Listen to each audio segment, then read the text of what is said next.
Hello, and thank you for joining. My name is Jamie Nietupski, licensed professional counselor with the Behavioral Health Department at City of Hope, Chicago.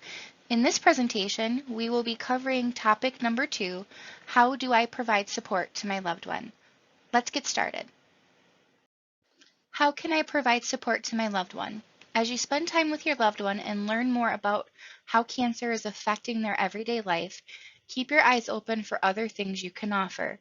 See how they respond to different activities and know that the situation may change as treatment goes on. Tailoring your help to what they need and enjoy is the best way to be a caregiver. Here we will give you some ideas on where to get started. Notes and calls. Make sure your loved one knows that they are important to you. Show that you still care for your friend and loved one despite changes in what they can do or how they look. Send brief, frequent notes, texts, or make short and regular phone calls. Ask questions. End a call or a note with "I'll be in touch again soon" and follow through. Call at times that work best for your loved one or set times for them to call you. Return their messages right away. Check in with the person who helps with their daily care and see what else they might need. Visits. Cancer can be very isolating. Try to spend time with your loved one. You may be welcoming a distraction for them to help them feel like they did before cancer became a majority focus in their life. Always call before you visit. Be understanding if your loved one can't see you at that time. Schedule a visit that allows you to give physical and emotional support for the caregiver or yourself too. Maybe you can arrange to stay with them while the caregiver gets out of the house for a couple hours. Making short, regular visits rather than long, infrequent ones. Understand that they might not want to talk at that time, but they may not like being alone either. Begin and end the visit with a touch, a hug, a handshake. Be understanding if you are asked. Take your own needlework crossword puzzle book and keep your loved one company while they doze off or watch TV. Share music they enjoy, watching their favorite TV show, or watching a movie. Conversations. Many people worry that they don't know what to say when someone has cancer. Try to remember that the most important thing is not what you say, it's that you're there and willing to listen. Try to hear and understand how your loved one feels.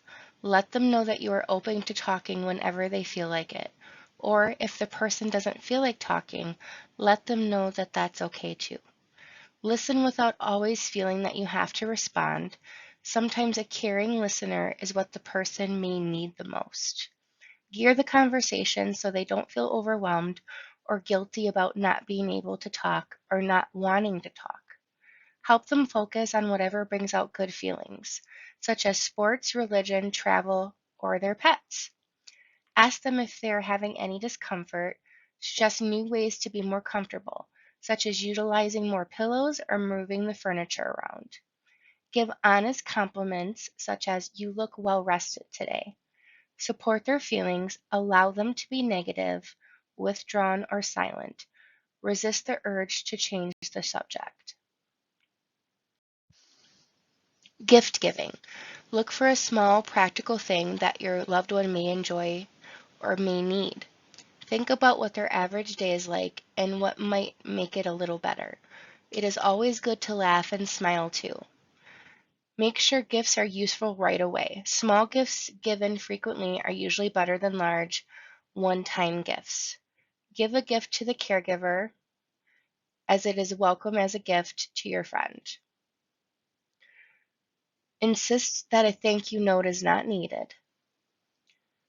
Suggested ideas include soft or silly socks, fun hats, scarves, bright and soft washcloths, towels and sheets, silk or satin pillowcases, pajamas or a robe, toiletries such as soap and lotion, postcards, favorite foods or snacks, self-care items such as a cancer resource book, a special pillow or a heating pad, a massaging device, cordless phone, pictures of friends, a CD or a download of your loved one's favorite music or natural sounds, funny movies, audiobooks, journals and notebooks, and everyone, no matter how strong, can benefit from simply just having a friend or support. How to offer support. Some people find it hard to accept support, even if they need it. Don't be surprised or hurt if your loved one refuses help. It is not you. It's more about pride and their need for independence.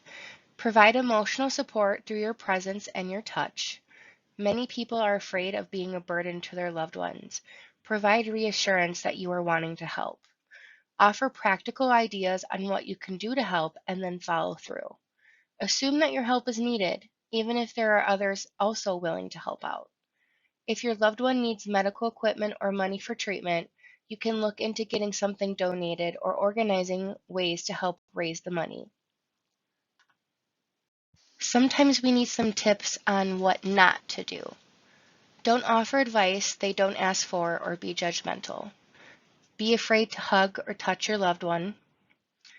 Feel you must put up with a serious display of temper or mood swings. You shouldn't accept disruptive or abusive behavior just because someone is ill. Take things too personally. It's normal for the person with cancer to be quieter than usual, to need time alone, and to be angry at times. Being afraid to talk about the illness, always feeling like you have to talk about cancer. The person with cancer may enjoy conversations that don't involve the illness. Be patronizing or stigmatizing. For example, try not to ask about past behaviors or talk about what might have caused the cancer. And try not to use a "how sick are you today" tone when you're asking them how they are doing. Telling your loved one with cancer, "I can imagine how you must feel," because you really can't. Go around someone with cancer if you are sick or have a fever or any other signs of infection. This concludes topic number 2, how to provide support to your loved one. Thank you for joining. This information was brought to you by the City of Hope, Chicago, and the American Cancer Society. See you next time.